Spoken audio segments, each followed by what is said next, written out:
Mafia: The Old Country is a fascinating case study on the evolution of a game franchise, in the sense that the series evolved so hard over the span of 3 games that people ended up hating it, resulting in Hangar 13 backpedaling on that evolution so hard that not only did they simply just remake the first game, but once it came time to finally make a new installation in the series, leant so hard on its predecessor that it's hard to put into words its flaws and mistakes without it feeling like you're insulting the original. So, in today's video, we're going to be talking about how Mafia: The Old Country opens its narrative, the world it takes place in, its gameplay systems, and its story, while also looking back at Mafia's definitive edition to see how Mafia: The Old Country devolved the franchise in some ways, elevated it in others, and then completely destroyed everything with its ending. I might even make some jokes along the way, if I feel inclined.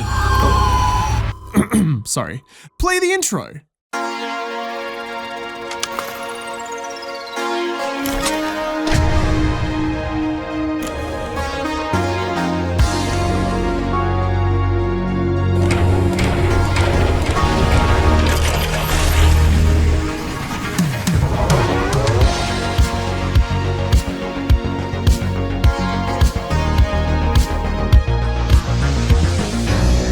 Hello?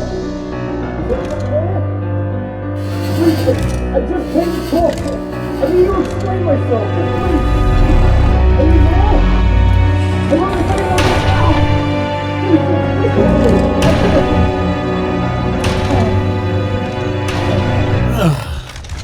How about we start with something simple, like the opening of the game?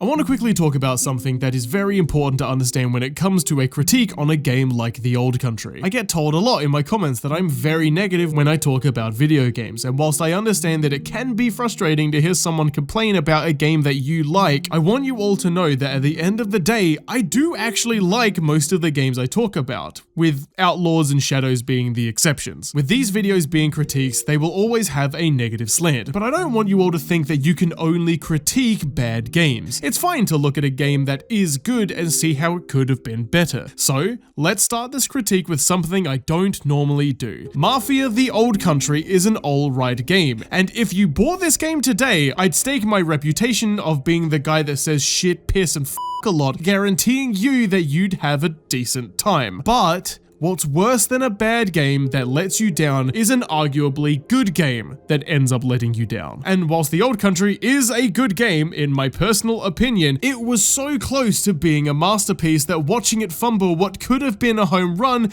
with stupid creative decisions was horrible. Mafia: The Old Country sees you play as Enzo, a 19-year-old who has been slaving away in the sulfur mines of Sicily since the age of 5. The game really doesn't give Enzo much in motivation or goal at the start of the game, outside of not wanting to work in the mines anymore, and this isn't a bad thing. The opening hours of the game have your friend Gaetano dreaming of leaving the mines and fleeing to Empire Bay, the American city that most Mafia games take place in, and while Enzo does share this goal of leaving the mines, he doesn't seem all that excited about what comes next, and he doesn't specifically say to Gaetano that he will join him to Empire Bay. This is Gaetano's dream, whereas Enzo has known nothing but taking orders his whole life. He just wants to leave. Read this again for me, will you? Dearest nephew, I hope this message reaches you in good health. I washed up again in America, and this time I've decided to stay.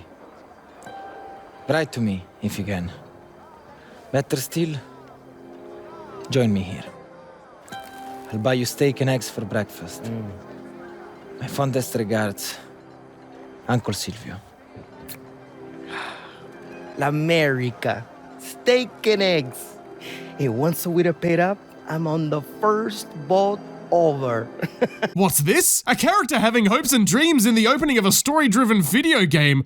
Oh, he is definitely going to be sticking around for the whole game. Enzo's character is built from the ground up to be a nobody. He has rational feelings and a sense of right and wrong, but what drives him is never clear throughout the opening hours of the game. He seeks purpose. He is a yes man until an illogical extreme, which makes him fit perfectly into the Mafia henchman archetype that he will be placed in later in the game. He is written to be flat like this so that as the game unfolds and Enzo finally finds his drive and goal, his slow change from a yes man to a man of action acts as his arc. This is the one time writing a character to be one note actually works to advance a character's story, unlike that other AAA game that added a one note character and left it at that.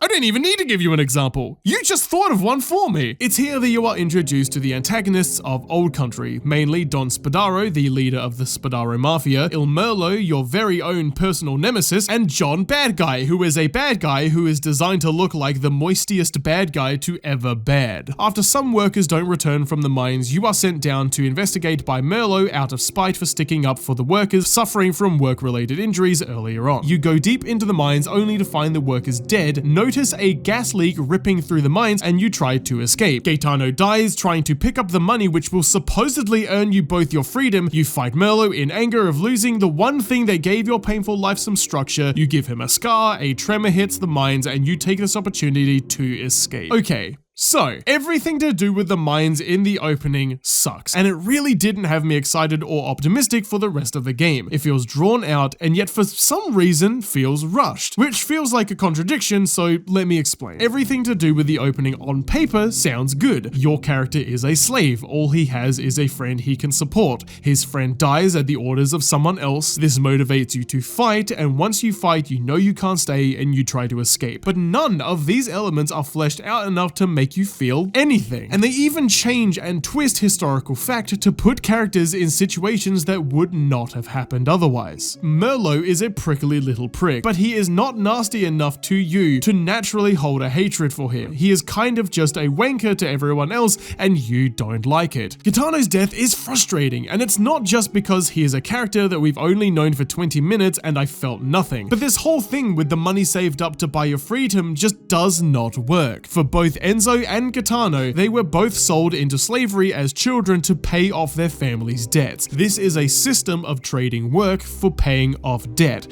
not trading work for pay. Gaetano speaks of saving up their money for years to pay off the debts, but they would not be paying you or Gaetano money just for you to hand it back to them. The game trips over its own setting and forgets both characters' backstories so they can act like they get paid money for their hard work, so that the possibility of losing all that money can manifest, in turn killing Gaetano when he drops all the money. In history, yes, these miners got paid, but for this story and this setup, this is not the case. Both are slave workers paying off debt through manual labor. There is a way to solve all of this. Forget the money. Get rid of it. Make it that both characters have been working since childhood and are on the verge of having the debts paid off. Maybe even make it that Gaetano has had his debt paid off for months, but works now to help you pay off your debt so he can leave with you and not leave you behind. This builds a selfless bond that the player can get behind and start with a stronger connection with Gaetano. Whilst trying to flee the mines, Gaetano gets his leg stuck and you try to pull him out before the roof caves in. You see Gaetano reaching for his leg whilst you pull. You think he is trying to set himself free, but he is grabbing the postcard from his uncle in his pocket so he can give it to you. And whilst begging for you to go and run away, you refuse and continue to help, only for the roof to cave in and crush Gaetano. The postcard flutters through the mines and you completely ignore it, and with tears in your eyes you run and make it out of the mine alive. Now what would this change actually do? Firstly, it removes the fault of death from Gaetano and places it solely onto Merlo. While Gaetano is fighting for the dream to stay alive for Enzo, Gaetano doesn't realize that for Enzo, his dream wasn't just freedom, it was freedom alongside him. Enzo sees a friend with a dream that his mind can't comprehend, and it's all that motivates him. He doesn't want money or Empire Bay, he wants Gaetano to be free. And in an act of love and friendship, Gaetano gives up the chance to be free so that his friend might survive. This would have made for a heartbreaking scene that fuels your anger for Merlo, making Merlo a more hate-worthy nemesis instead of the writers inventing money that should not have existed at all in order to have Gaetano killed, which results in a weaker emotional appeal to the player. You can still be angry at Merlo, and I can imagine that many players still do have those feelings with the way the game actually unfolds. But when the death of Gaetano is the result of Merlo's malice and Gaetano's own stupidity, it holds less weight. Which brings me to the second issue I have with Merlo being at fault for the death of Gaetano, and I don't want to be mean here. Merlo is not a fun nemesis. I don't know if it's the actor playing him, his design, or the fact that he is always screaming.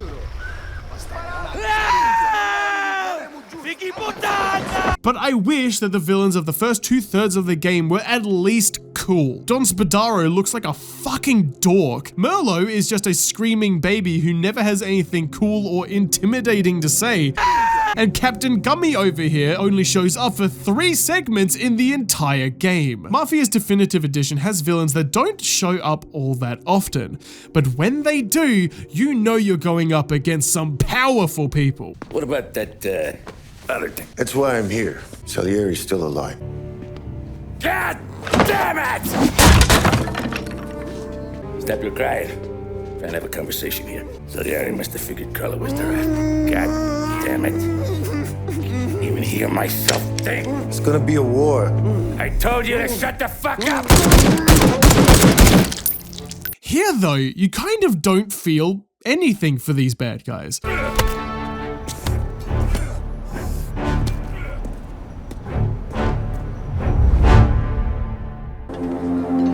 Who is wasting my fucking time? Don Spadaro. Federico's crew has not returned from the new deposit. Something's not right. So sorry to hear that. I'll remember to say a prayer for them. We'll be sure to look into it. Now get back to work!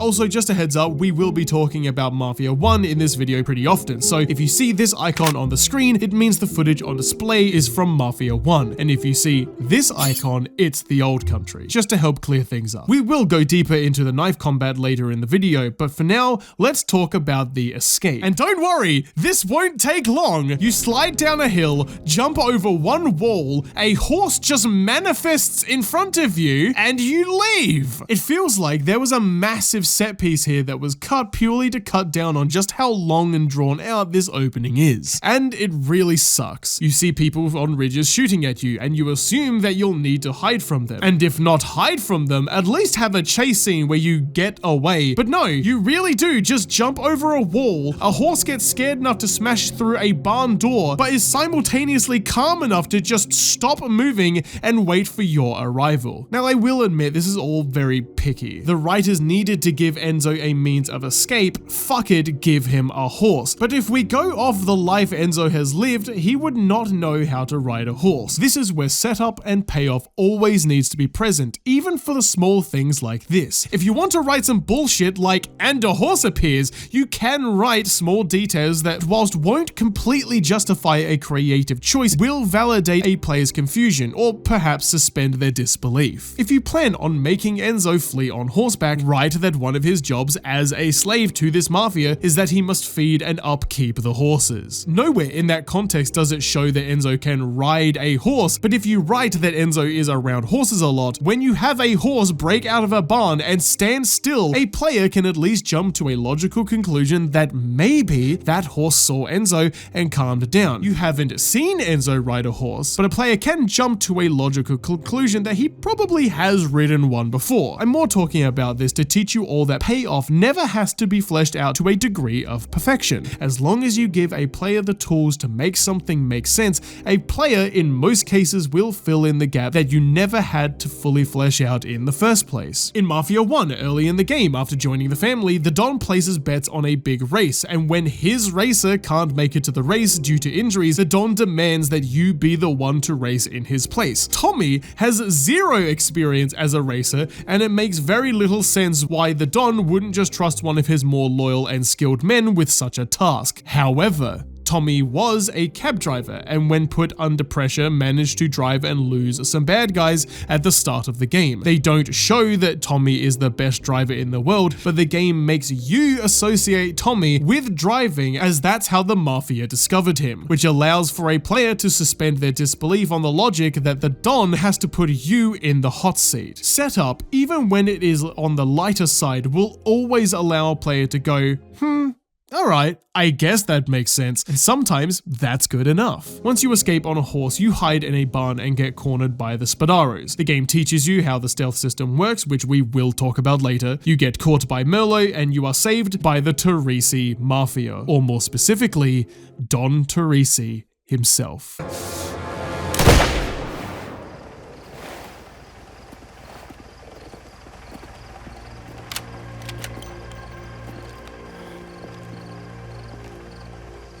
What are you doing here, Damiano?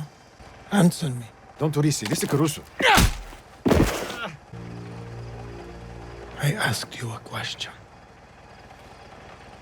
The boy owes a debt. We tracked him. In the dark. He must have crossed over. We mean no disrespect. We'll take him. Be on our way. The boy goes nowhere with you. Until the debt is paid, he belongs to us.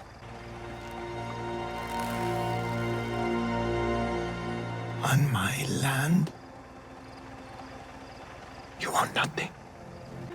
You tell your boss, the boy is under my protection.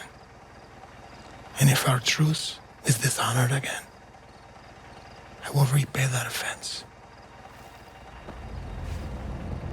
Tenfold.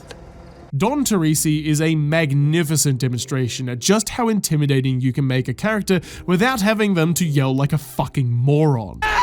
His voice sounds like a whisper, and yet people can't help but tremble when they hear it. This is where the game starts to pick up speed, establish its setting and its characters, and I'm happy to say that every character in this game that you can play alongside are pretty good. I'm going to quickly introduce you to the characters of Old Country, talk briefly about one of them, and then I want to dive deep into one of the biggest problems this game has, and I do not use the word biggest lightly. You have Bernardo Torisi, the leader of the Torisi crime family, Luca, the Don's most loyal underboss who will act as your mentor as the story unfolds, Cesare, Don Torisi's ambitious nephew turned your best friend, Tino, Bernardo's second-hand man who is an arrogant putana, and Isabella, arguably the most important character in the entire game and the driving force for half of the game's plot. Hey, quit your staring, you little pervert! The rest of the video's waiting for you! After being saved by Don Torisi, you are offered to work at the Don's vineyard. And at first, the game seems to be fucking with you. You're shoveling shit, slogging around dead animals, moving crates onto a truck, and oh no, it's Mafia 2 all over again, please! Not the crates, no anything about— And it's here that you are introduced to the most important character of the game, Isabella.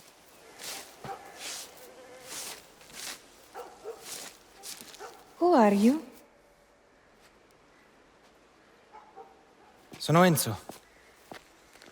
I work here. For now. You have not always been a stable hand. No. Well, we do not always get to choose what we do. Suppose not. We can choose who we are.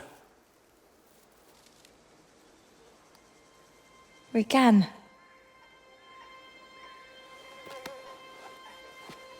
No, grazie.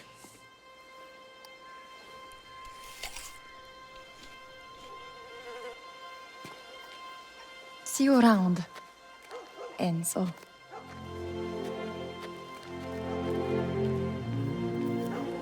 That is Isabella's introduction to the story, and it may not seem like much, but that one scene in future context is the most insane piece of foreshadowing that will linger and haunt you for the rest of the game. You see, Isabella is not just a pretty face working at the vineyard. She is Don Torisi's daughter, and this offering of the apple is a teaser for the plot going forward for the rest of the game. Mafia the Old Country is not a game about being in a mafia, doing crime, or driving fast cars. It is a game about earning the right to love Isabella. She is off limits as all those who try to love her get buried by her father. You are Adam, and she is not only Eve, but she is also the forbidden fruit at the same time. Emphasized by her enticing you with an apple that you innocently say no to that she goes on to bite into. Dude, this is so cool. I apologize for the amount of setup I've been doing, but it is very important that this stuff is addressed. But anyways, let's have a quick rundown of the first few chapters of this game. I'm sure I don't have a point to make here. So at the start of the game, you're being chased down by the bad mafia, only to run onto the turf of the good mafia, where they save you and offer you to work for them. You're introduced to everyone, and you bump into the love interest of the game that everyone is super protective of. You get introduced to the mechanic, and he gets scared and bangs his head. Hey, genius! You go to the big race where the Don has a lot on the line. For some reason, the racer falls through and you take the racer's place. You win the race, which impresses the love interest, who you then escort whilst you both bring goods to people who know the family. You bump into some assholes who want to fuck your shit up and you defend the love interest's honor. And wait. Hold on. I'm sorry, guys. It appears I used the wrong footage here. Okay, let's go back and try that again. So at the start of the game, you're being chased down by the bad Mafia, only to run onto the turf of the good Mafia, where they save you and offer you to work for them. You're introduced to everyone and you bump into the love interest of the game that everyone is super protective of. You then get introduced to the mechanic and he gets scared and bangs his head. You go to the big race where the Don has a lot on the line. For some reason, the racer has fallen through and you take the driver's place. You win the big race, which impresses the love interest, who you then escort whilst you both bring goods to people who know the family. You bump into some assholes who want to fuck your shit up. You defend the love interest's honor and... Wait, hold on. Is Mafia the Old Country's opening hours just a carbon copy of Mafia 1? No. There's... No! No! Not in the way she walks, the way she talks, or the way she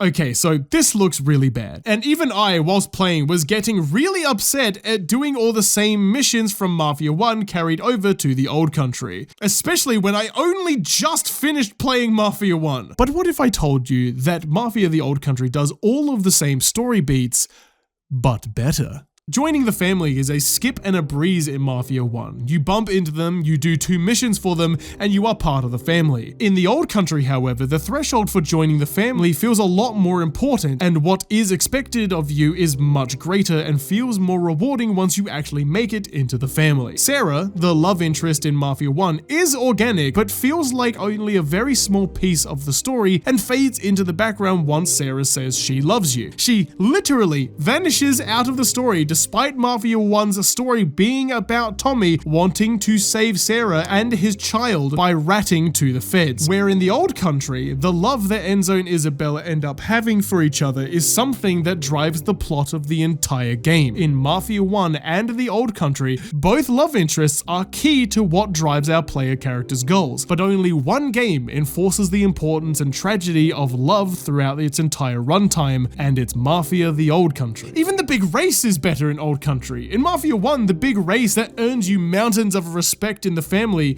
is an absolute cakewalk on any difficulty, whereas in Old Country, you feel tense the entire race. At the end of the first lap out of 2, I was still struggling to even see first place. It feels thrilling all the way through. When fighting for Sarah, the fight has consequences where you just get to kill more people in a Mafia game, and that's fine, but it's here in Mafia the Old Country where defending Isabella truly sets the stakes of the game. It's from this point on that you realize that to love Isabella could get you killed. I love this. That's as simple as I can say it. I understand though that just because I think that one story does its story beats better doesn't make it okay for it just to recycle story beats as much as Mafia the Old Country does. It is fine to make homages to your classic, but keep in mind these games are like 10 to 12 hours long. When you recycle something like the big race that then gets you to talk to the love interest, that's an entire hour of watching the same event you've already experienced unfold again right in front of you. And this isn't even just the opening hours. The end of the game sure as fuck leans into the same bullshit as well. But for now, let's slow it down. We will be going into the problems this game has with its story, but it's so far into the game itself that I'd like to get some things out of the way first. Now that we've set the scene, let's start talking about... God, hey, I will shoot you if you do not learn to shut the f*** up! Anyway, let's talk about exploration. Okay, can I just say, Mafia the Old Country is hands down one of the most beautiful games I have ever seen. Hangar 13's recreation of Sicily is absolutely gorgeous. From the vineyards, the deep forests, the dirt road countryside, its towns, and even its more filthy areas as well. It is mind-blowing seeing a game look this good. And yes, it heavily leans into DLSS upscaling to retain performance when displaying such a beautiful world, but I personally was able to make it work with my big, powerful, hot RTX 4090. However, having a beautiful world to explore means nothing when you are not allowed to explore it. Old Country's map design is extremely linear, and it's clear that this is not your usual open world. They have designed many subsections of the map, but these are all specifically designed for story missions, and the game doesn't give you many opportunities where you can just go bugger off to explore this big, beautiful world. For the most part, the only real way to go and explore the map is during missions, and this is fine. However, man, you're gonna hear a lot of howevers in this video. However, it kind of fights and contradicts a lot of the game's general design. This map is not designed to be explored in free time because there rarely ever is free time. This is not a game where when you want to start a mission, you drive over to a place, collect the fellas, and get started. All sequences of the game start by having you at the location at the time of day the mission wants to be, with the objective at the corner of the screen, and the mission has already begun in that instance. You cannot leave. By the time you spawn, the mission has already started. And if you try to leave areas without completing the mission the game's already placed you on, you're going to get told by the game to, hey, where the fuck do you think you're going?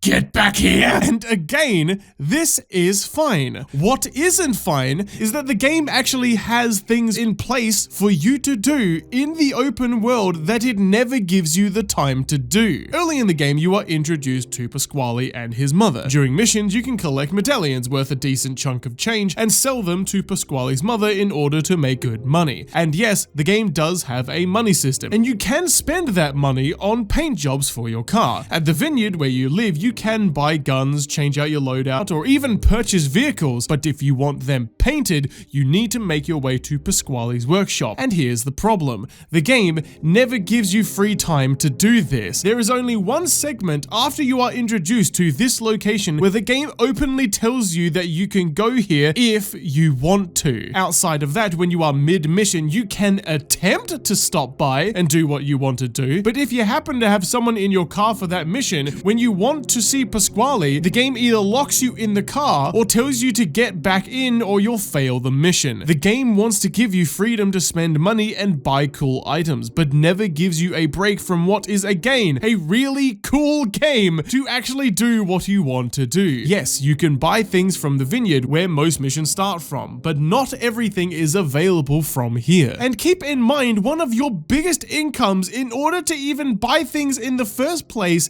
at the vineyard is handing over medallions to a lady that you cannot access. The game wants to be linear and straightforward in its story and design, but also wants to be an open world worth exploring at the same time. Keep in mind that much like Mafia 1, there are no side quests. The only other side content is collectibles, and they are everywhere on the map, in places you don't even have missions. So the game does want you to go out there, but like, when? Hangar 13 is an overly protective parent telling you to go out and make friends while slamming the door in your face, locking the door, eating the key, and then promising you that they'll make you a go-kart when you were 5 years old, but never got around to it. But you keep asking every few months if it's going to happen, and they definitely assure you it's going to happen, but then you hit like 9 years old and you just give up, and it's been 18 years since, and you still bring up how much that affected you, and they just brush it off like you're being a child. But you know he made a go-kart for your older brother, so like, did he love him more than he loved you? And Jesus Christ, none of this is in the script. I really need to go see a therapist. I'm not going to pretend like I'm actually angry that I didn't get to Pasquale's workshop more often, or that I didn't get to gather all of the collectibles, because I personally don't care. But there are some really weird design choices that do feel a tad manipulative, especially in the marketing. The game was marketed with 2 at-launch DLC packs full of cars, horses, outfits, and gun skins. When you boot up the game, it even tells you that you can get one of the fastest cars in the game if you sign up for some kind of 2K account. The game is telling you before you've even played that you can have all of these cool cars, but I promise you that you will barely use them. Because some of the purchasable cars only have 2 seats and many missions have you with 3 to 4 people, or the game plans for a car to be important in a cutscene, the game for the most part will not let you pick your own car for missions. You'll be driving the same old car for most of of the game because the game needs you to. The game wants to be an open world fast car shooty game so that it can sell you the DLC packs, but doesn't want to put in the effort that would be required to make Mafia the Old Country that kind of game. The game trailers are constantly showing off all the crazy chases you'll be getting into, as to trick you into thinking there will be more driving oriented combat, but I mean, like, you see this chase here? That's Merlot. And this chase scene isn't even in the game. There is a segment where you chase a car, but specifically with Merlot, you are on horseback. But they make sure to show off the cool race car chase scene that isn't real, so you'll buy the race car DLC. You can even buy your own horse who will have different speed stats. But it doesn't even matter, because anytime you actually need to use a horse where the stats actually matter, the game just gives you the best horse in the game. Also, where I was being generous and saying the game sometimes lets you use your own car? Well, my girlfriend graciously pointed out that most missions where you can drive your own car at the start end with you in a different car. Hangar 13 wants you to explore their beautiful world in fast cars that you paid real money for when or even if you are allowed to do so. I'm fine with Mafia the Old Country being super linear. There is a reason the user-defined tags for the game have open world at the fucking bottom. But to market the game like a fast-paced open world shooter where you drive fast cars only to never allow that to happen is wild to me. Also that they could sell you DLC that you will barely be allowed to use. This game is only like 12 hours long, so your time in this world is short. Wait, hold on. As I'm writing this, they just announced the ability to free roam, which will be available in the coming months.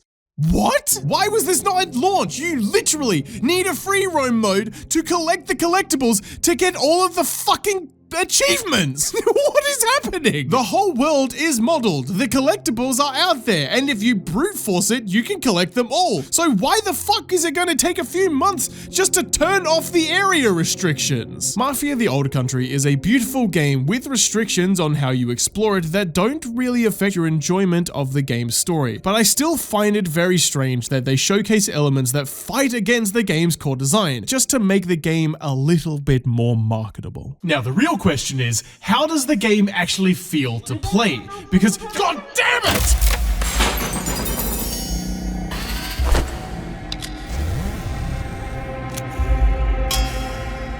Interrupt me again, and I will kill you. So gameplay, let's talk about it.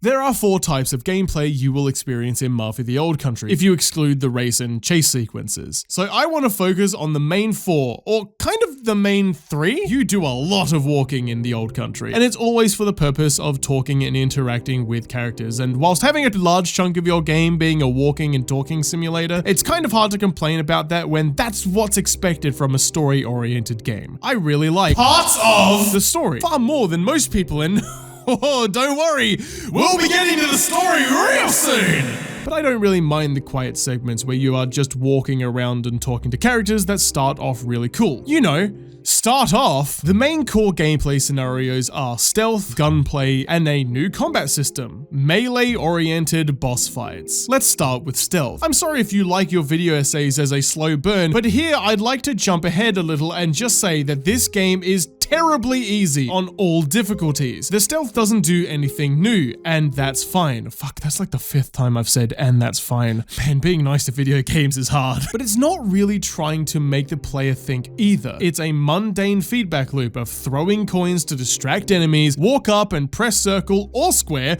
and that's it. The game does have a fun little risk-reward system when it comes to your knife. Your knife has a dullness meter that if it hits 0, can't be used to stealth kill anyone. These sharpness charges are not only used for stealth kills, but also can be used to open locks on boxes that will reward you with money. The risk reward here is that if you use your knife to open too many boxes, you may not have enough kill charges left to get through an area easily. You can sharpen your knife using a whetstone, but you usually don't start off with one. You have to find it. And it all sounds pretty cool. Do you use your knife now to gather more money to buy a better knife? Or do you save up your charges and use them to kill people and complete the level safely? I mean, like, safe for you. This guy definitely doesn't agree. Small problem though, you can strangle enemies and put them to sleep, making the kill charges completely pointless. Now, the concept here is not lost on me. Taking down an enemy by choking them out takes longer, meaning another enemy might spot you whilst you are button mashing to complete that action. But there are hardly any instances where there even is an enemy nearby. Also, small tangent here that completely ruins the flow of the video and ages me like a stale fart, but I like button mashing that offers the illusion of struggle. Hell, I even like QuickTime events. I think they're cool. I like them.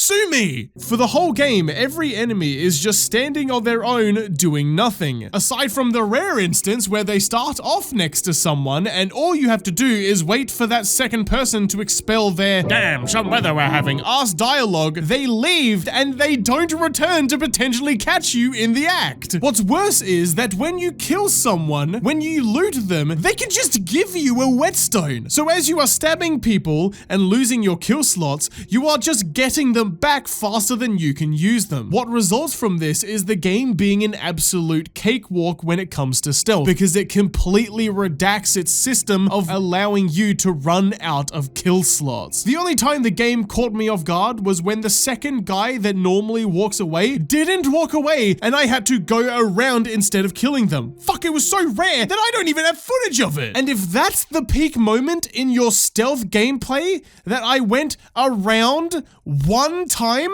I'm sorry, but this isn't gameplay. It's just padding. Good stealth forces a player to assess their surroundings, have them come up with a plan that they are nervous will even work. If it does work, they feel accomplished, but if it fails, they have the thrill of trying to plot a new plan. But the old country?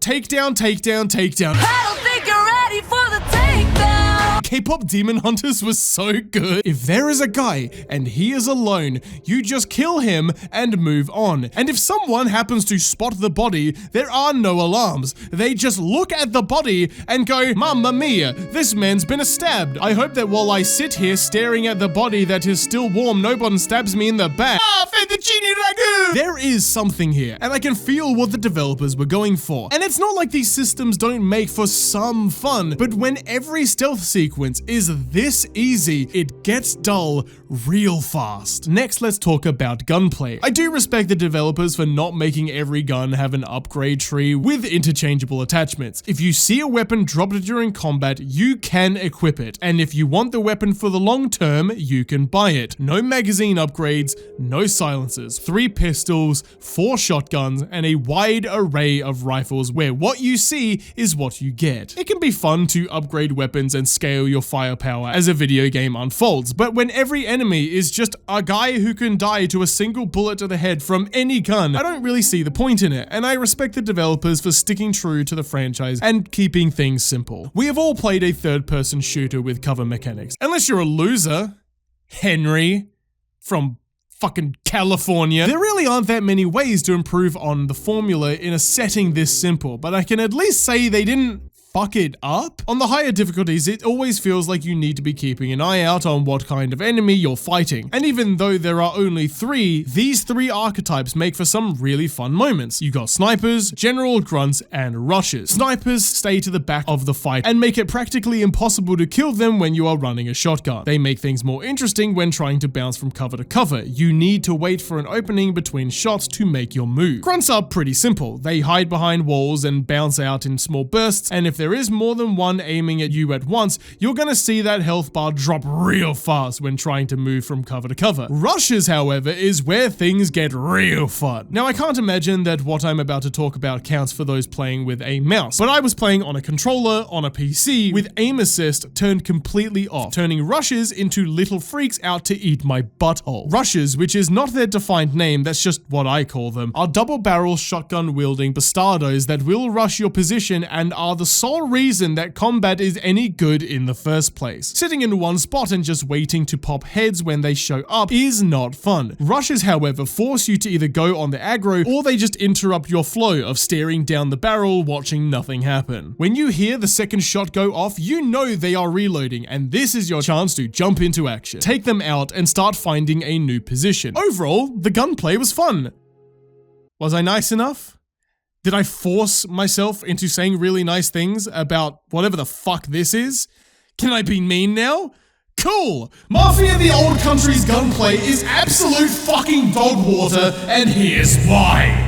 Everything I just spoke about still applies, and I do appreciate the attempt at making the gunplay have at least some kind of pressure, but the AI in this game is an absolute joke. I like the idea of a rusher, but when the rusher blasts off both of his shots when I'm not even in his line of sight and makes himself a target before he has even arrived at my location, he just turns into an easy kill just like everyone else. And when rushers fumble playing up the pressure, I can just aim my pistol where the sniper's gonna be and game end them from the other end of the map. The game clearly feels like it was designed to make you panic, but I couldn't be calmer as I flank to the right and just melt the enemy with barely any pushback. Okay, I see he's going to go for a flank here. I have an idea. I'm going to sit still, do nothing, and act like I don't see him starting to make a move. What doesn't help is that the level design is way too horizontal and clashes with every other environmental design choice in the game. When you walk into a room or open space and see 5 planks, boxes, or stone slabs all facing you, you know what's about to happen, and you can see combat engagements coming a mile away. I'm going to show you a picture. If you've played Mafia the Old Country, this is your Vietnam. You're having flashbacks right now to just how boring moving from cover to cover was. Again, much like stealth, the gunplay combat has a really nice foundation, but with AI being as dumb as a donkey and all shootouts having the same boring layout, combat just feels like more padding added to prolong what is already a very short game. I'm not saying that the developers intended for it to be padding. I'm sure they worked really hard on it. Hangar 13 are a very talented team of people, and their games always look amazing, but it is insane to me that the combat formula has not changed in like what? 20 years? Hell, Mafia the Definitive Edition had better gunplay. The verticality of the hotel staircase shootout was an absolute blast. But here, it's all just a bit boring. But don't worry, I'm sure the boss fights, the one new addition to their game, will make everything fine and won't be another easy, dull addition to the gameplay loop. Wait, can I even say this game has a gameplay loop? By the time you're halfway through the loop, the game's fucking over.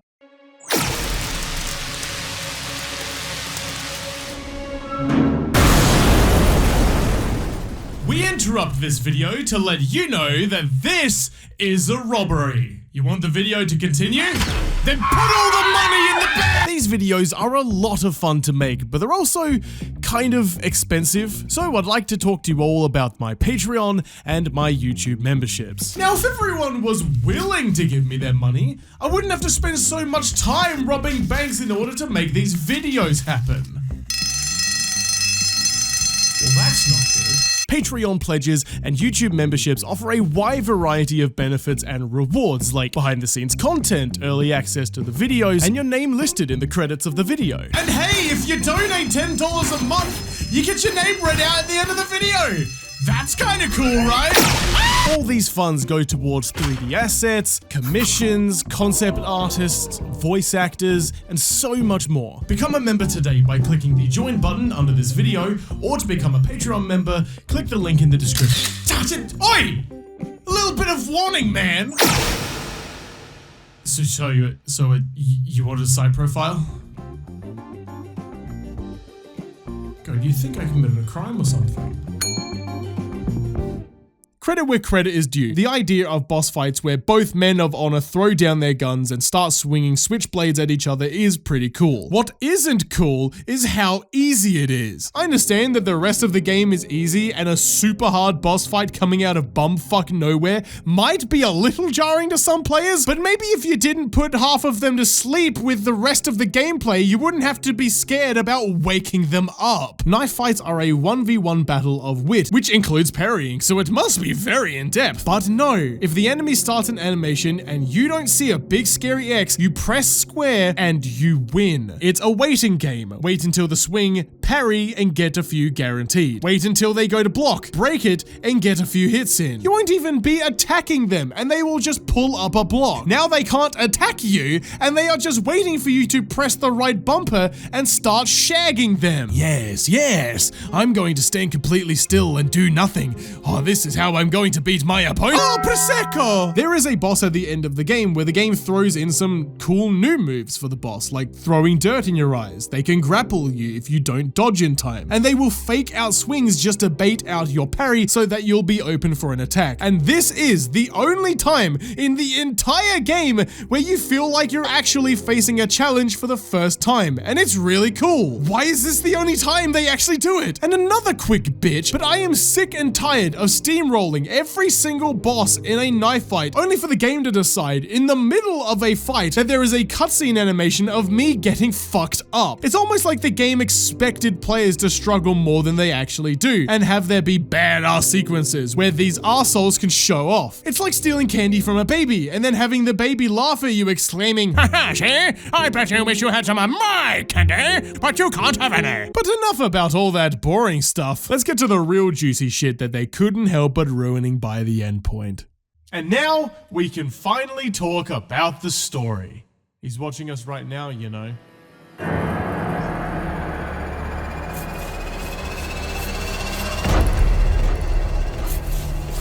I warned you. Sorry you couldn't just listen to me.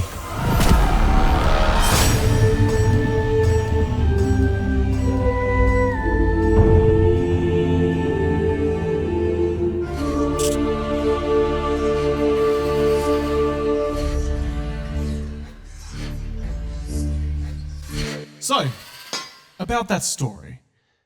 So, let's talk about Il Merlo. And don't worry, I'm going somewhere with this. I'm always going somewhere with something. Oh, I'm a fucking car.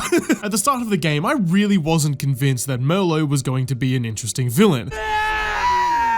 And I think me expecting a villain to be interesting from the get-go is what tripped me up a little bit. Merlo is a conniving, sleazy, jealous, vengeful little monster whose whole motivation is coming for you purely for the scar that you gave him and the humiliating blow of shitting his pants once Bernardo Teresi saved your life. You are the one that got away, and he can't stand it. And every time you see him, even when Enzo is not around, he is a sassy little bitch constantly lashing out at the fact that you are still alive. This relationship isn't as much between Enzo and Merlo, but Merlo and the player. You hate this guy, and you just want to choke the life out of his stupid face, which is where the baptizing of Luca's newborn child around the halfway point of the game comes into play. A church is booked for the celebrations, and the whole town is packed with people joining the Teresi family in celebrating the loyal underboss's newborn child. The family gathers together for a photo with you in the far back, and as the photographer requests that you step forward and get closer to the family, it feels like a really nice symbolism as the literal closer bond and connection you have built with the family.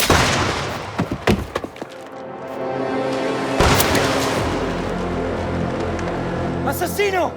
Go! Go! Get inside!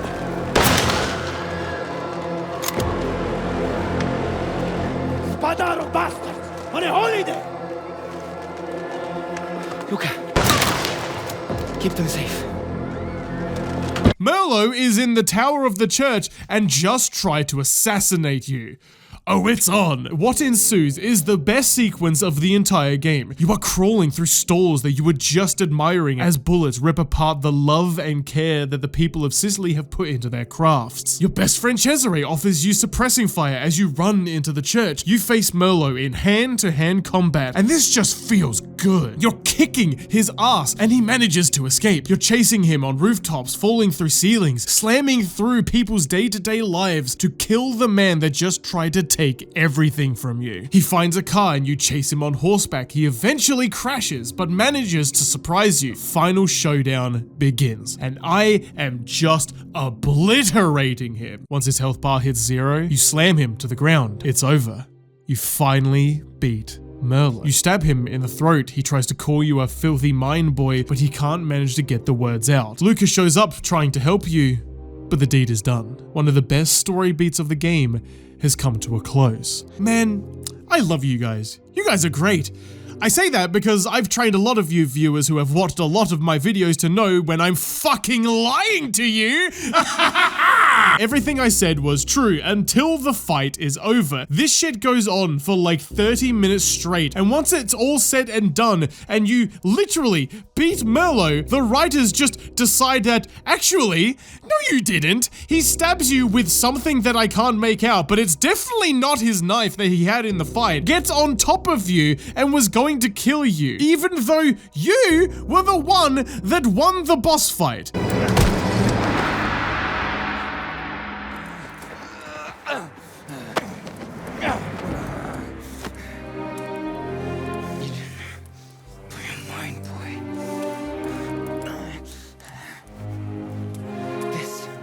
And now! Yes!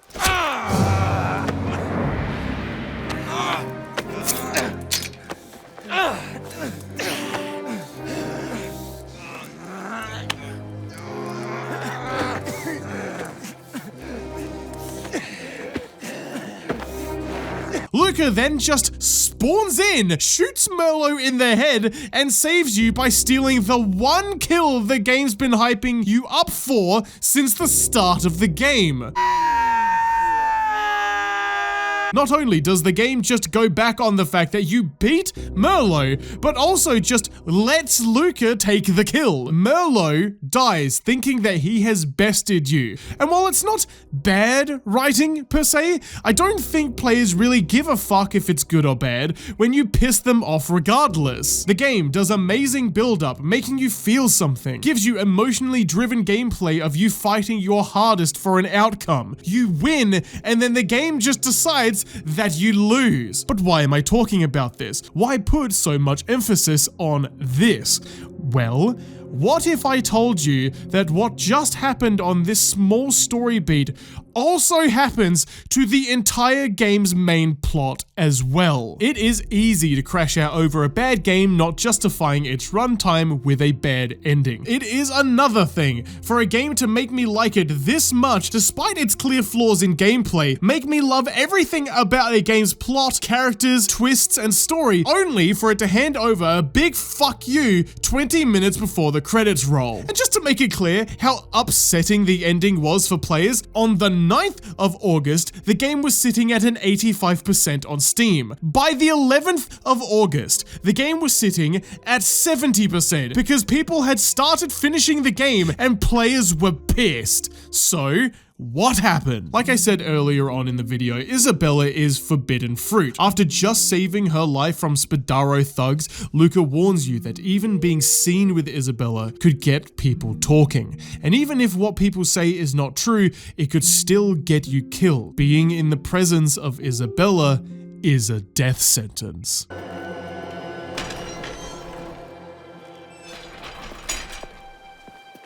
Enzo was standing up for me. Yes? Good. Things can get out of hand on race day. Get back. Isabella. Not a word of this to your father. They touch her. Of course not. You're brave, Enzo. What you did was right. But being seen alone with Isabella is stupid. Anyone else other than me comes around that corner, the Spadaros wouldn't be your only problem. Look, we will You listen to me. Carefully. The Don is very protective of his daughter. People see things, normal things. They make up stories in their heads. Don't let that happen. This stays between me and you. Ho capisti? See. All right. Let's go.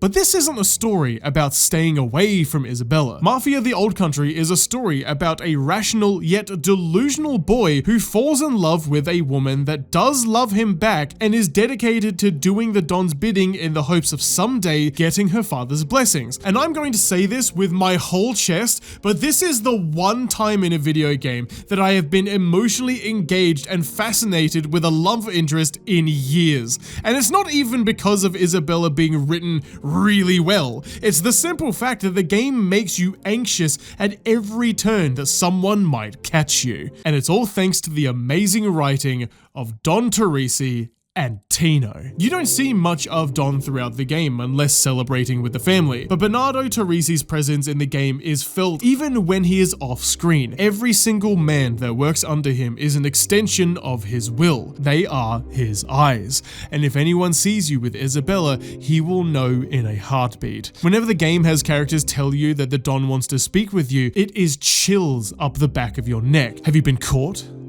Is it over? And in most cases, he's just seen your potential and wishes to offer you more chances to earn his trust. And the writers do a very clever thing with this sense of anxiety. Because Enzo is scared that he has been caught, he always sees these moments of praise as a reflection of approval. And the more the Don praises you for your loyalty, Enzo tricks himself into thinking that there is a threshold to the Don's blessings. If Enzo works hard enough, maybe he can come clean to the Don about Isabella. And even when you are sitting alongside the Don being spoken to like you're a captain, it still is never enough. And it's especially not enough for Tino. Tino is the first and only character that almost catches you in a moment with Isabella. And it's from this moment that you can't tell if Tino actually knows. Why did you write to me? Why did you come? I wanted to say I'm sorry. About the fight. It should never have happened. Are you alright? See. It's just, What is it? maybe it's not a good idea. Us meeting like that. Like this. People might talk. And what would they say? I have to be careful. And work hard. Your father is who he is. And who are you, Enzo? Does my father already control your life?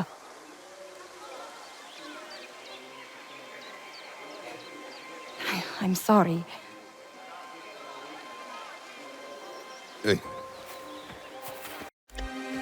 What are you doing? Looking for Luca. How is he here? Sticking around where you don't belong will be the last thing you do. Capisti?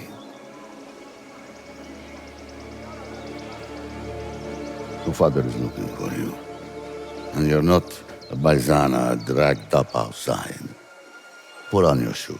He is always mistrusting of you, always trying to catch you in the act, and whenever you see him, you're reminded that if he did come to a conclusion, your life is over, which I think is just spectacular. Your love for Isabella is what kicks the plot up a gear, and those gears just keep going up and up and up until the game reaches its climax. And what's devastating is watching Isabella fall in love with you for being a man not afraid to be who he wants to be and slowly transforms into just another henchman. Isabella loves you for being different. You refuse to be what everyone calls you. You get the nickname Caruso, a mine boy destined to suffer away in the sulfur mine. And despite allowing people to put you in a box, you never allow it to define you. You smile whilst shoveling shit and realize just how blessed you are to be this low after being even lower. And Isabella finds beauty in your kind of happiness. You find happiness in being lesser. Isabella wants to learn what it's like to love being less, instead of being overprotected due to her inherent value as a pawn in her father's games. Mafia the Old Country is a game about earning the privilege of Isabella when what she wants is to not be earned at all. She wants to be someone who can give her love freely. And the only way that you can do that is by running away with her. But the same reason she fell in love with you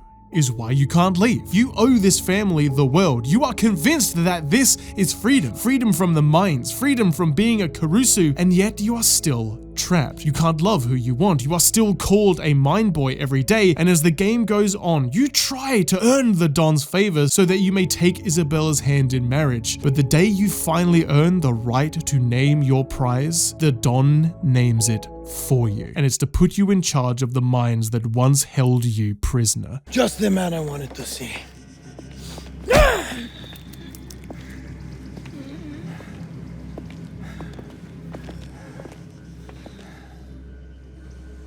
They all tell the truth in the end.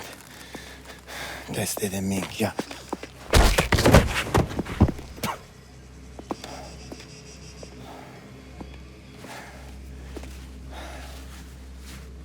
I told you before the family owed you a great debt. Now I'm in a position to make you whole.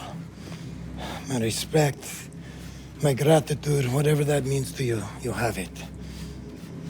That mine that you crawled out of now belongs to me. You know how it works, so you're the man in charge.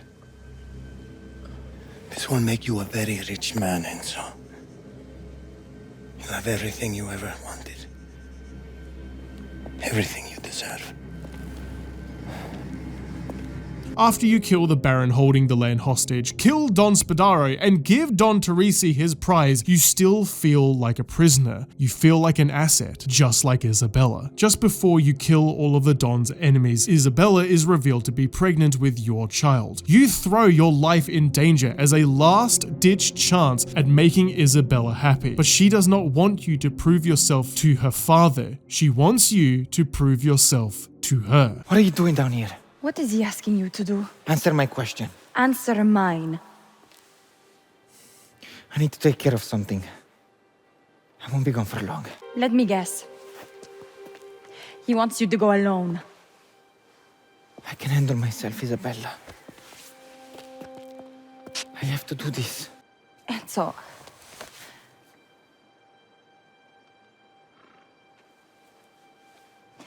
I'm pregnant.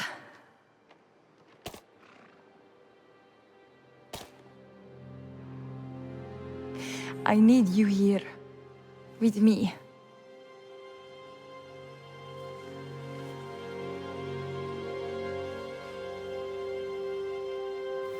I have no choice. Your father is... This would have been an easy decision for the man I thought you were.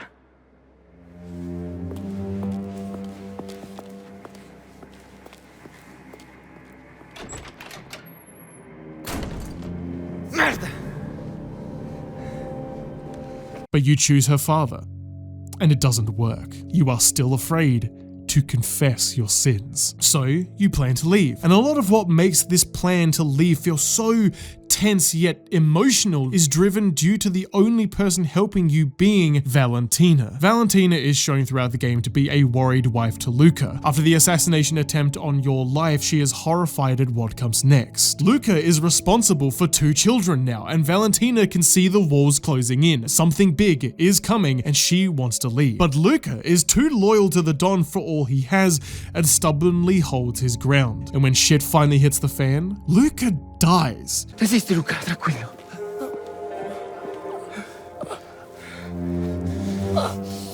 God, forgive me. It's look at me. Get up. If you can. Get up.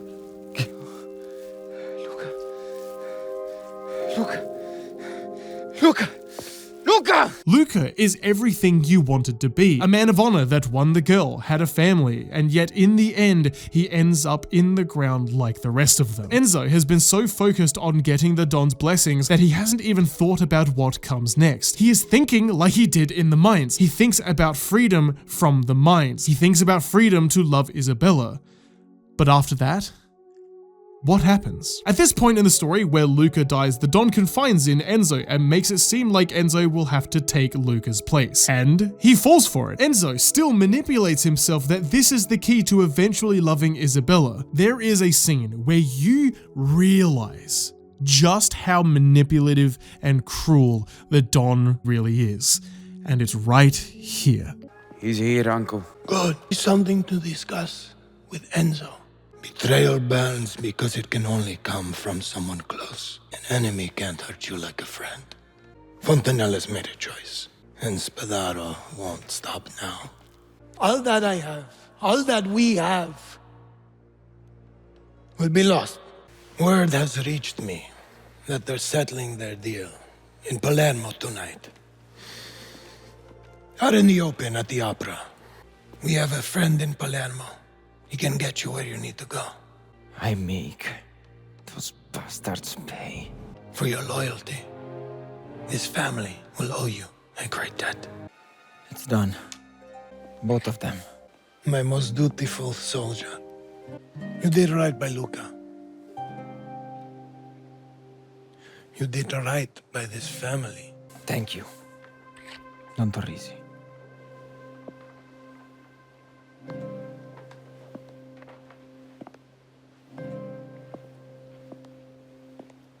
We buried him, by the way.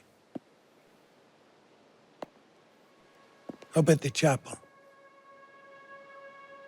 Go pay your respects when you're ready. Luca dies. You are then sent out to kill all the Don's enemies, and he was not expecting you to come back alive, so they had Luca's funeral without you. And you can see on Enzo's face it click in his head. The Don is using him, and he doesn't care if Enzo dies in the process. And it's here that you realize that this is not freedom. You need to leave, and you need to leave now. At first, when fleeing, it's all very exciting, and yet things feel off. The skies are dark. What should be the happiest moment in the game is somber and unnerving. I felt so much anxiety just waiting for something to go wrong. And it's here where the game's writing gets a little bit fucky. You arrive at the train station, and the game pulls this shit. Everything I have to say is here.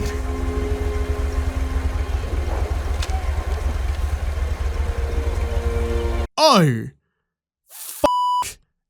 Enzo's gonna die, isn't he?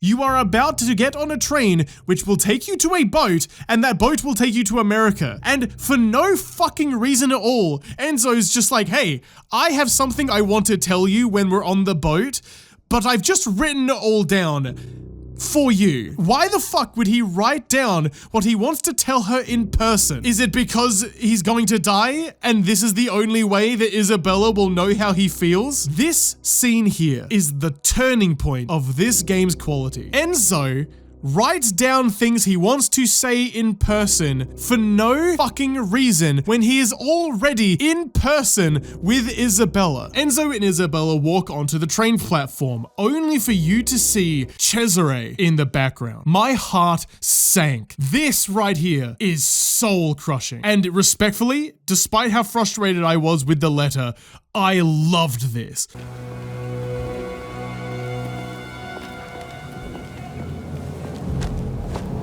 Leaving without saying goodbye. Enzo!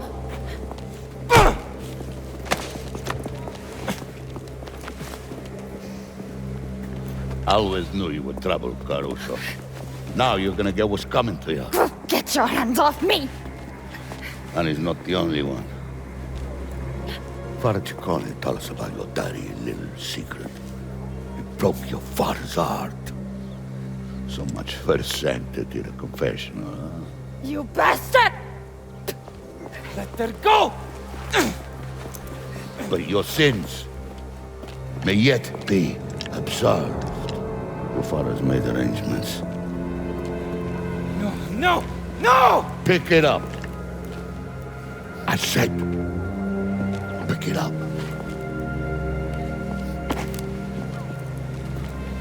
Get him out of here. Enzo, I love you! I'll find you! I'll find you! I was expecting Enzo to get caught somehow, but when you find out how they knew that they were going to the train station, it's honestly more insulting than anything else. You spend the whole game, 3 years of in-game time, keeping everything a secret. When Tino storms into your apartment whilst you're making love to Isabella and asks if you're alone, the moment he notices 2 wine glasses on the table is fucking chilling. Caruso, Hey! never leave me standing on the doorstep. I have to talk. It's urgent. Who's it? No one. Why? You have a woman here. Get her out of here. There's nobody here. Don't lie to me. I said there's nobody.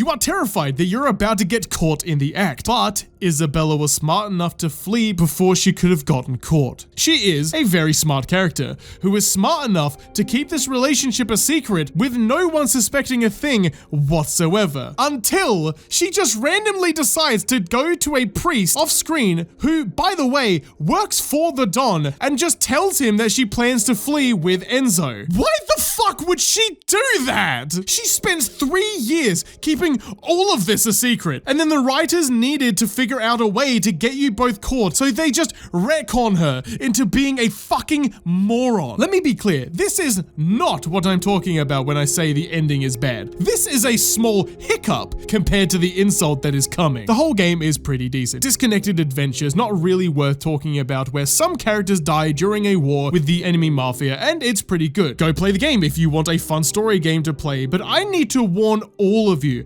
about what comes at the end of all of it, because it is so unfair. Unfair might be a strange word to use in a critique, but it is the only word that makes sense. Cesare is your best friend who constantly talks about how one day his uncle, the Don, will hand the whole empire to him and you both will run it together. He is funny, charming, a little arrogant, but he makes for a good friend and a fun character to be around. The second you are caught with Isabella, Cesare turns on you instantly with no hesitation whatsoever. They do hint at him being a tad jealous of you and how close you are with the Don compared to him.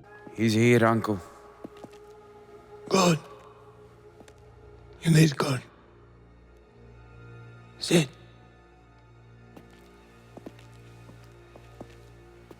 Now you. But I have something to discuss with Enzo.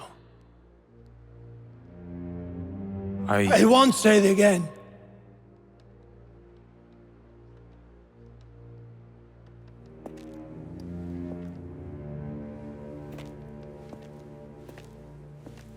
When he finds out about your betrayal, he hates you. Not for leaving him, but for throwing away the opportunities that he wanted. The opportunities that would have been his if he had just let you get away. I'm fine with writers deciding that Cesare hates you flat out from here.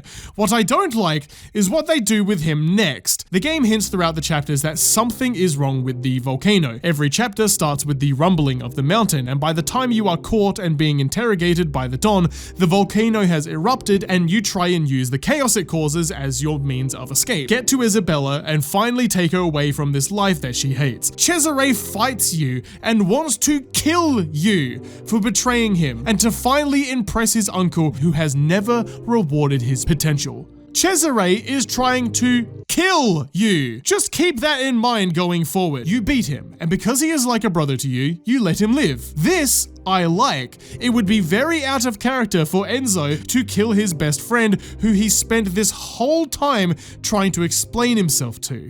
Put the knife down. We can stop this now. Walk away together. You think I'd go anywhere with you, Caruso? All you ever did was fuck everything up.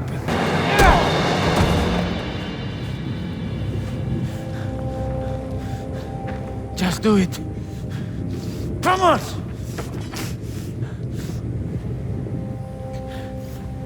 Why won't you do it? You're my friend.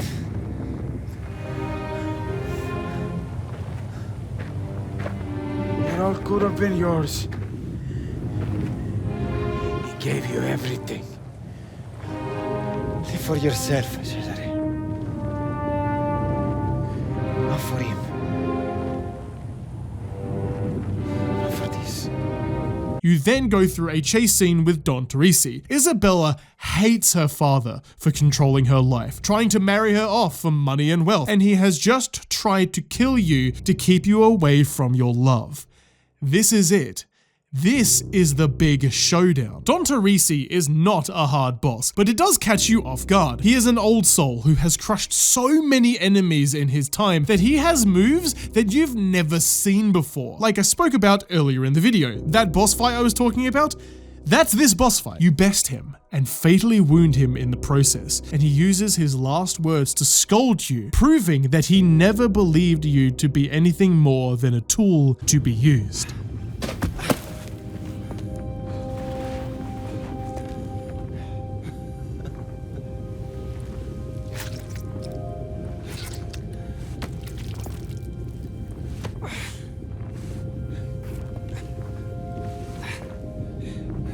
You could have had it all.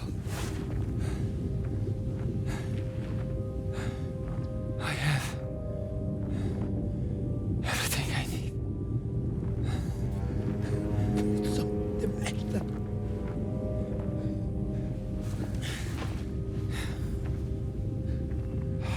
Look at me. Look me in the eye.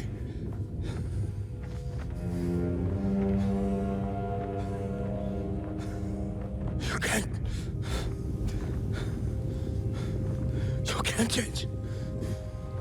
I tried.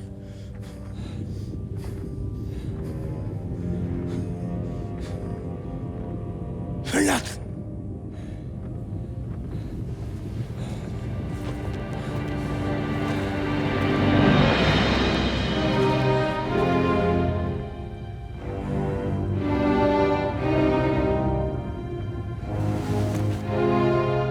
You did it. Everyone here that could have stopped you has been beaten or killed. So now we just need to get back to the vineyard, grab Isabella, and we can live happily ever after. Enzo. Oh, you can just fuck right off. After a long, hard-fought battle of fighting, chasing, fighting some more, you beat Merlot and the game just decides that you lose anyway. What happened here is about to happen again, but worse. You killed tens of men, beat Cesare, killed Bernardo Teresi, Cesare's only blood family outside of Isabella, and after watching you kill him, he is now offering you his hand. The second I saw Cesare being friendly, my whole body went warm. They wouldn't. They can't. Enzo is not that stupid, right? Right?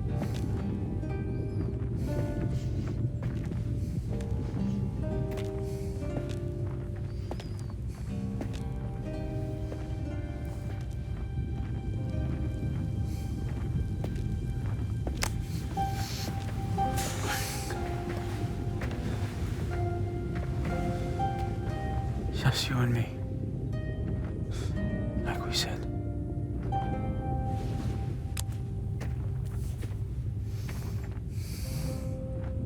I'm sorry.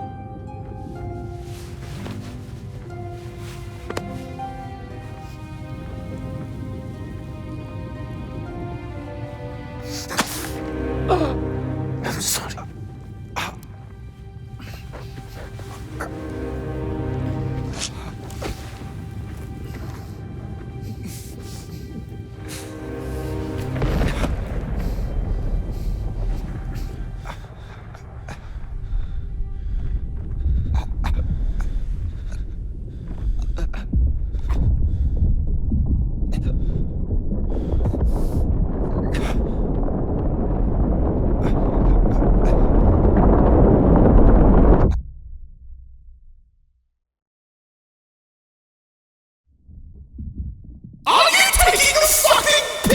After beating all odds during gameplay, the game just decides that Enzo is a fucking moron who thinks his best friend that wanted to kill him before he killed one of his family members wants to help him now.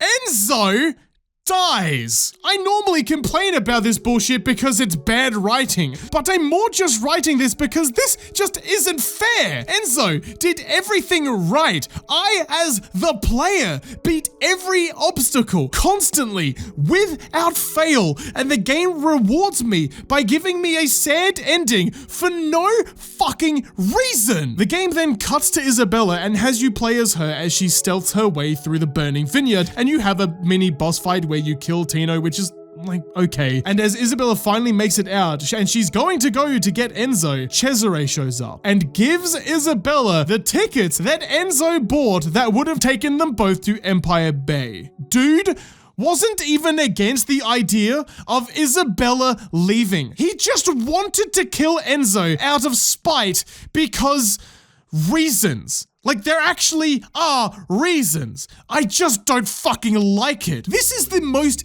irrationally angry I've been at a game that I like. I bitch, yell, and scream all the fucking time in my videos when a game is bad. That is not irrational. Irrational anger is literally just, I don't like this. This isn't even in the fucking script, okay? I'm putting my phone down, okay?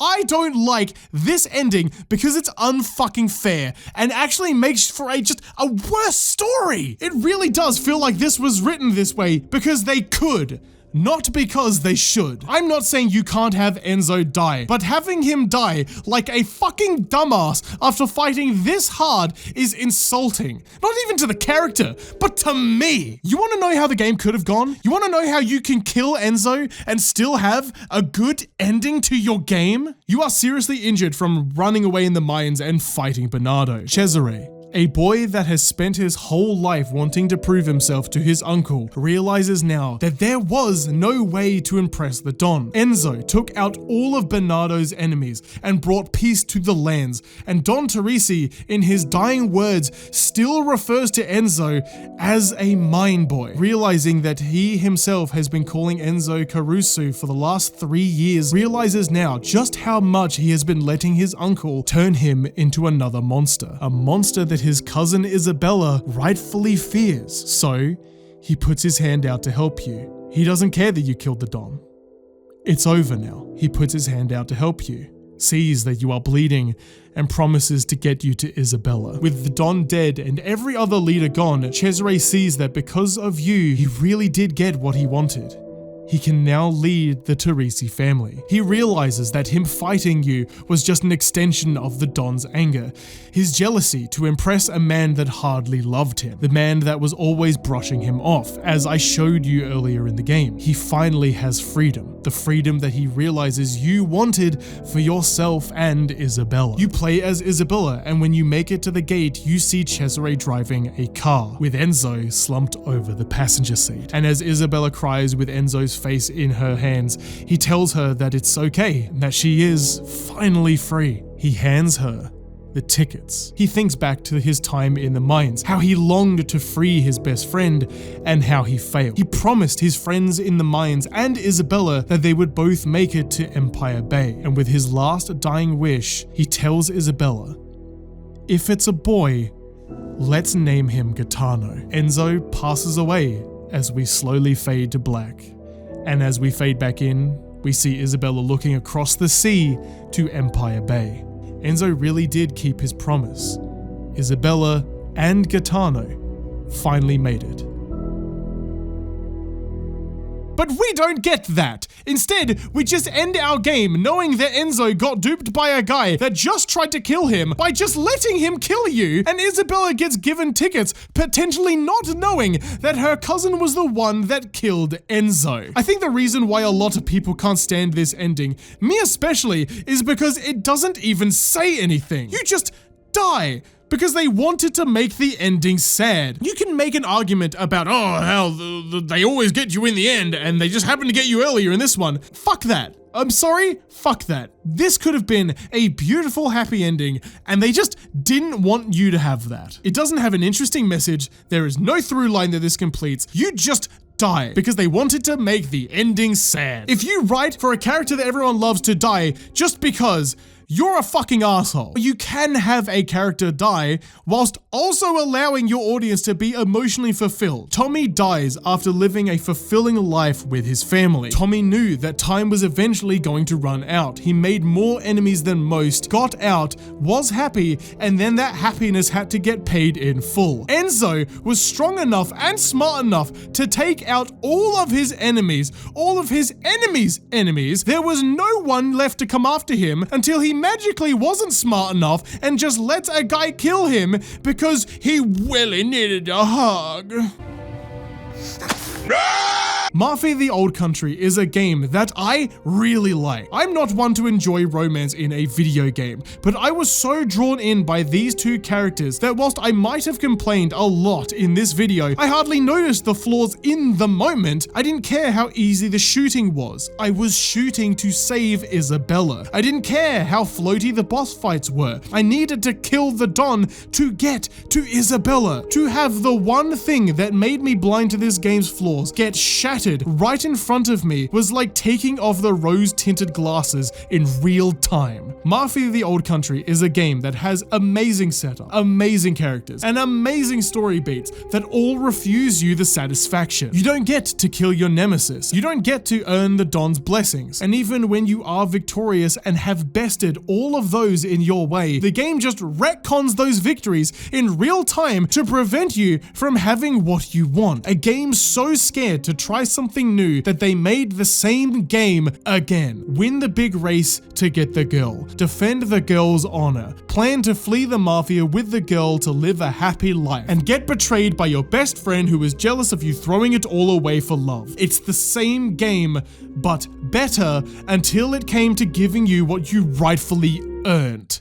I want to show you what the menu looks like when you boot up the game for the first time. The menu tells its own story as you play through the game. When you boot up the game, everything is peaceful and pretty. A candle stands alone. After you fall in love with Isabella, the menu changes to reflect that change in your life. 2 candles now burn bright. You'll also see these 2 statues of faces in the background. The love between you both lay in shadows. Once you finish the game and the credits have finished rolling, you are met with this. One of the candles has gone out, clearly representing Enzo. On the shelf, the face of a woman is finally seeing the light, whilst the other remains in darkness. When I saw this, I felt angry, like the game was kicking me while I was down. There is some artistic value here. This screen, there is something beautiful here, and it is clever. But all I could feel was frustration. Mafia the Old Country is a game I loved until I finished it, and then I couldn't anymore. A big thank you for watching all the way through my longest video, by the way, which I believe is, this video should be about like an hour and a half, including this segment. So thank you to everyone that watched all the way through.